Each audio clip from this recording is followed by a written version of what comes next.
Esse vídeo é um oferecimento Rede TV Plus. Assine agora para ter todas as vantagens e concorrer a prêmios diariamente, hein? Acesse www.redetvplus.com.br.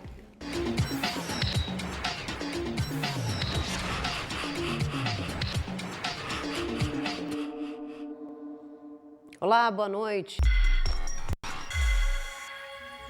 Uma quadrilha suspeita de colocar fogo em ônibus, traficar drogas e cometer 21 homicídios foi desarticulada na Grande Recife. De acordo com as investigações, o grupo era uma organização familiar chefiada por 2 irmãos e o pai deles, que está preso. Outro filho do criminoso também está detido. De dentro do presídio, os 2 comandavam a quadrilha. Em Minas Gerais, a polícia esteve em 6 endereços de funcionários e na sede da mineradora Cedro, em Belo Horizonte e Nova Lima, na região metropolitana. Segundo a investigação, a empresa estaria desmatando uma área protegida de Mata Atlântica para aumentar a produção. As atividades da mineradora estão sendo monitoradas pela polícia há pelo menos 3 meses. Imagens de satélite foram usadas na investigação. Ninguém foi preso. Em nota, a Cedro Mineração disse que vai colaborar com as investigações e que tem compromisso rigoroso com a proteção do meio ambiente. A Polícia Federal realizou uma operação para apurar desvios de dinheiro no chamado Sistema S, que inclui instituições como Senai, Sesc, SESI, Senac e o Sebrae também. Segundo o Ministério Público, o esquema envolvia escritórios de advocacia no Rio de Janeiro e em São Paulo. Ao aceitar a denúncia, o juiz Marcelo Bretas expediu 51 mandados de busca e apreensão. O objetivo é investigar um esquema irregular de pagamentos a escritórios de advocacia realizados pelas entidades do Sistema S, que inclui Senai, Sesc, SESI, Senac e o Sebrae. A operação é baseada em uma delação premiada de Orlando Diniz, ex-presidente da FEComércio do Rio de Janeiro. Segundo o Ministério Público Federal, Orlando Diniz teria contratado supostos serviços advocatícios para as entidades do Sistema S. Porém, segundo a denúncia, estes serviços não foram prestados. Entre os alvos da operação estão Cristiano Zanin e Roberto Teixeira, advogados do ex-presidente Lula, e o ex-advogado da família Bolsonaro, Frederico Wassef. Endereços ligados ao ex-governador do Rio, Sérgio Cabral, e à ex-mulher dele, Adriana Anselmo, também foram alvos dos mandados. A Lava Jato apurou que as entidades do Sistema S gastaram 355 milhões de reais entre 2012 e 2018 com serviços advocatícios. Cerca de 151 milhões de reais foram desviados. Esse dinheiro vem da contribuição salarial de empresários do comércio. E ainda existe a hipótese de outros desvios de 204 milhões de reais. Os investigados respondem por tráfico de influência, exploração de prestígio, peculato, estelionato, corrupção ativa e passiva, lavagem de dinheiro e organização criminosa. Em nota, a FEComércio do Rio de Janeiro diz que a atual administração está comprometida com o esclarecimento dos fatos e vem colaborando com a investigação. A gente procurou também os advogados Frederico Wassef e Cristiano Zanin, mas não tivemos resposta. E depois da interrupção dos testes da vacina de Oxford, o governador de São Paulo, João Dória, afirmou que não há nenhum caso de reação adversa nos estudos da vacina Coronavac, desenvolvida pelo Instituto Butantan. João Dória lamentou a interrupção dos testes da vacina inglesa, que deve ser produzida pela Fiocruz e pelo Ministério da Saúde, e falou sobre os testes com a vacina chinesa. Os testes demonstram que a vacina Coronavac é segura e com taxa de eficiência de 98% na imunização de idosos. O aumento na importação e na capacidade de produção da vacina dependerá majoritariamente de uma decisão do Ministério da Saúde. Desde o início do processo de testagem no Brasil, em julho, 4.000 voluntários receberam a primeira dose. Até o final deste mês, todos os 9.000 participantes já estarão imunizados. Com isso, segundo o Instituto Butantan, na primeira quinzena de outubro, a análise da eficácia será concluída. Ainda segundo a Secretaria Estadual da Saúde, São Paulo caminha para a 5ª semana consecutiva de redução de mortes e para a 8ª semana de queda nas internações, com uma taxa de ocupação de leitos de UTI de 53,1%. Nesta terça, o Hospital Municipal de Campanha do AMB encerrou as atividades com a alta da aposentada Guiomar de Lima, de 83 anos. 2 hospitais de Porto Alegre anunciaram que vão testar mais uma vacina contra a Covid-19. 2.000 pessoas poderão participar dos estudos da farmacêutica belga Janssen, que estão na 3ª e última fase. Outras 30 instituições brasileiras devem fazer os testes nas próximas semanas. O estudo foi autorizado pela Anvisa em agosto. A pesquisa não será restrita a profissionais de saúde. Basta o voluntário ter mais de 18 anos. Serão 2 grupos, um receberá o imunizante e o outro placebo, ou seja, substância sem efeito. Hora do balanço diário do novo coronavírus aqui no Brasil. Nessa quarta-feira, o país atingiu 3.453.336 recuperados já da Covid-19.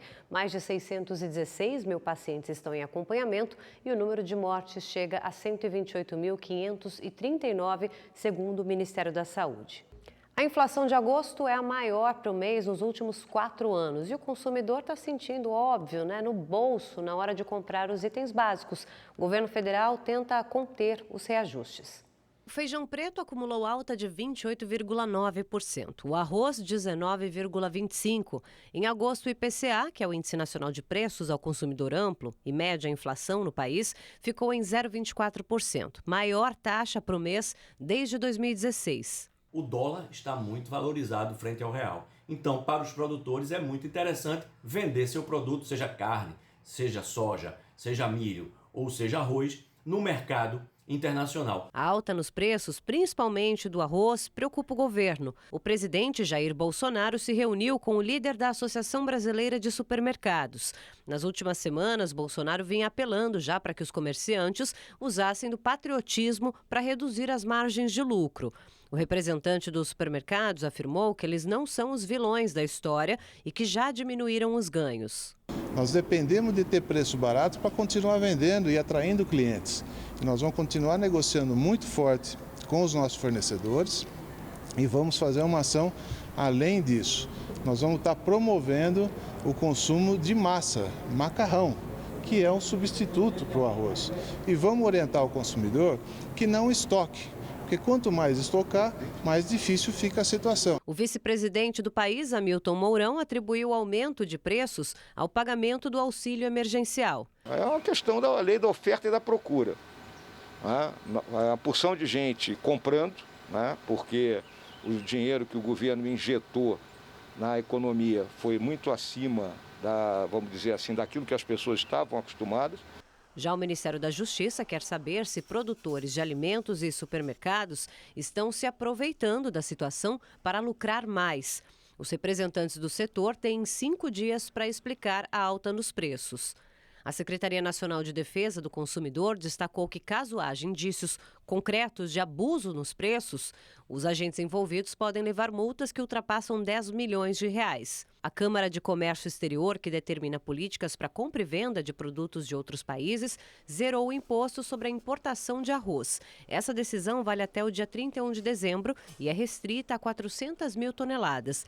A expectativa é conter os preços com o aumento das importações. E o ministro Dias Toffoli, do Supremo Tribunal Federal, se despediu da presidência da Corte. A partir desta quinta-feira, o STF será comandado pelo ministro Luiz Fux.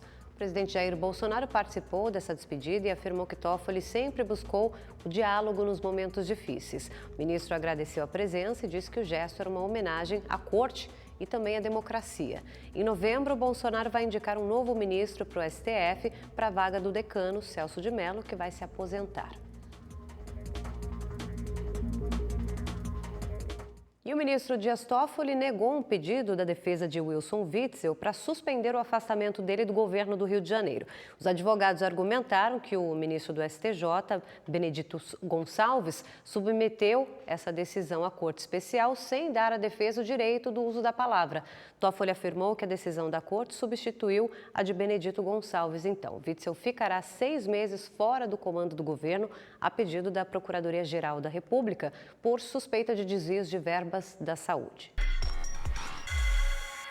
Ney Franco assumiu o comando da Raposa. O treinador já foi apresentado pelo clube e estreia na sexta-feira contra a equipe do Vitória.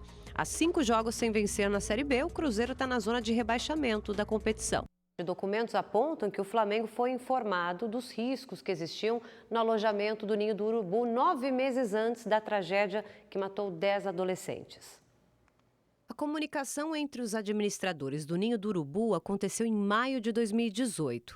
Nas mensagens, dirigentes e funcionários alertam que uma vistoria nas instalações elétricas do CT encontrou vários itens fora de conformidade com as normas exigidas. Outro documento ressalta que a situação é de alta relevância e grande risco e sugere atendimento de emergência. No final da mensagem, uma observação. Os serviços não seriam feitos naquele momento porque o local seria demolido e substituído por um estacionamento até o final de 2018. 3 dias depois, o Flamengo recebeu uma proposta para a realização dos reparos por R$ 8.500. Mas só depois do incêndio, o Flamengo descobriu que os reparos nunca foram feitos. No relatório entregue no dia 20 de março do ano passado, constam imagens das 2 vistorias. O texto chama as instalações de gambiarras. Também cita que o circuito que alimentava o alojamento dos atletas estava em desacordo com as normas padrão. A conclusão é que o incêndio foi provocado por tensões da instalação elétrica, desencadeadas por possíveis oscilações da rede elétrica ou pelas más instalações feitas no próprio Ninho do Urubu. O incêndio aconteceu no final da madrugada de 8 de fevereiro do ano passado. 10 meninos morreram na tragédia. Até agora, o Flamengo já fechou acordo com 7 famílias das vítimas. E o presidente do São Paulo, Carlos Augusto de Barros e Silva, o Leco, está com Covid-19. O clube afirmou que o dirigente segue bem em casa, já está isolado, sob acompanhamento médico. Ele passou por exames e esteve em observação no hospital da capital paulista na semana passada. Leco tem 82 anos de idade e pertence, claro, ao grupo de risco.